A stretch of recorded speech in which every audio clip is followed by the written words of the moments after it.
Tous les jours, on fait le point sur Bitcoin et l'univers crypto dans Tout pour investir. Aujourd'hui, on va le faire de manière un petit peu technique avec vous, Gilles Sontacreux. Bonjour Gilles. Bonjour Lorraine. Trader algo et administrateur du site boursicoté.com. Déjà, petit point sur Bitcoin qui évolue autour des 105 000 $. Qu'est-ce qu'on retient de la semaine écoulée? Qu'est-ce que vos algos ont repéré? Que pouvez-vous nous dire, s'il vous plaît, Gilles? Alors sur l'ensemble des cryptos, pour l'instant, on repère pas grand-chose, hein, puisque le Bitcoin n'a quasiment pas bougé de la semaine. Grossièrement, depuis la hausse qui nous a porté jusqu'à la pardon, jusqu'à la fin du mois de mai, on est dans une évolution horizontale, dans un range qui va de 102 000 à 112 000 $ pour un bitcoin. On a une zone médiane aux alentours des 107 000, autour de laquelle on évolue. Donc là, on est plutôt en dessous, mais globalement, ça ne change rien par rapport à la tendance de fond, qui reste bien entendu haussière depuis notamment l'établissement d'un nouveau record sur le Bitcoin. Malgré tout, on attend effectivement je dirais des signaux. Donc, effectivement, les algos n'envoient quasiment aucun signal actuellement sur les cryptos, puisque on est en manque je dirais, de tendance.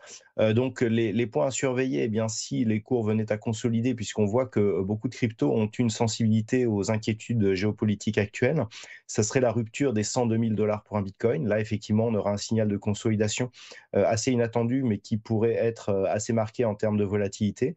Et puis, d'un point de vue positif, si déjà on repassait au-delà des 107 000 $ pour un Bitcoin, on repartirait dans la partie supérieure de ce range d'évolution avec une cassure des 112 000 qui marquerait donc la possibilité d'une nouvelle dynamique haussière qui porterait donc cette crypto-monnaie vers de plus hauts historiques. Donc pour l'instant, on est vraiment dans une phase d'attente, un petit peu comme sur, je dirais, les altcoins, hein, qui sont en attente, je dirais, d'un ETF. Eh ben, c'est un petit peu la même chose que l'on a sur les bitcoins. Donc globalement, pour l'instant, ça ne bouge pas trop sur l'ensemble des cryptos, compte tenu des inquiétudes géopolitiques que nous avons actuellement. Justement, on va toucher un petit mot d'altcoin avec vous tant que je vous ai sur le coude, parce que la SEC, le gendarme financier américain, a lancé ce qu'on appelle une période de commentaires au sujet du lancement d'ETF sur Solana et sur XRP, le coin de Ripple. Ça pourrait être un pas vers une approbation et donc l'existence sur les marchés de deux nouveaux ETF crypto. Alors, ce n'est pas une information, pour l'instant, il y a rien d'acté, mais qu'est-ce que ça vous inspire, Gilles? Qu'est-ce que ça pourrait avoir comme conséquence sur les marchés, peut-être d'un point de vue volume, graphique, technique, l'arrivée d'autres ETF crypto et d'ETF altcoins? Alors, au niveau des altcoins, c'est vrai que la SEC, on a l'impression qu'ils prennent leur temps, hein. C'est-à-dire que c'est un petit peu je dirais, ce qui ressort des commentaires que l'on a sur le net concernant justement le fait que la SEC ait repoussé le délai pour l'approbation justement des ETF Solana ou Ripple. On évoque des problèmes juridiques et réglementaires, politiques aussi. Ce qu'il faut dire aussi, il faut replacer dans le contexte, c'est depuis l'élection de Donald Trump, on a eu énormément de demandes justement d'ETF sur des altcoins, et on a eu énormément de meme coins aussi qui ont vu le jour.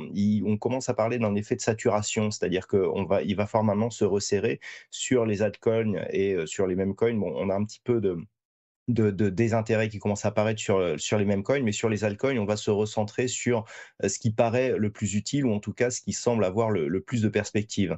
Et donc, par rapport à cela, ce que la SEC explique, c'est qu'elle a énormément de demandes, hein, concernant ces ETF, et que, eh bien, c'est pas aussi simple que ce qu'il n'y paraît. C'est un petit peu l'excuse qui passe actuellement.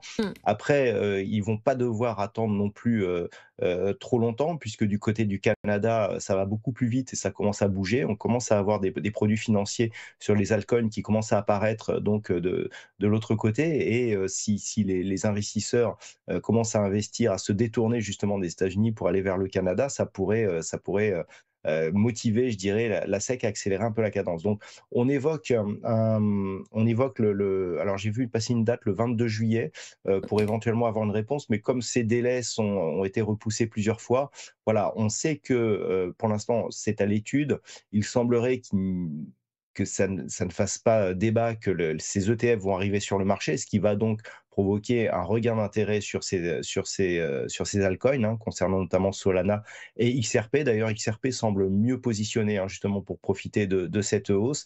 Mais bah, je dirais un petit peu comme ce que je disais sur le Bitcoin et ça se ressent sur la configuration technique. On est vraiment dans une phase d'attente, que ce soit donc sur Solana qui est même un poil baissier et XRP, donc Ripple qui effectivement semble un peu plus solide par rapport à ça, car il semblerait que, Ripple soit un peu mieux positionné justement, lié à l'utilité de cette altcoin. Merci beaucoup Gilles pour ce point Bitcoin et Altcoin. Gilles Santacreux, trader algo et manette du site boursicoté.com.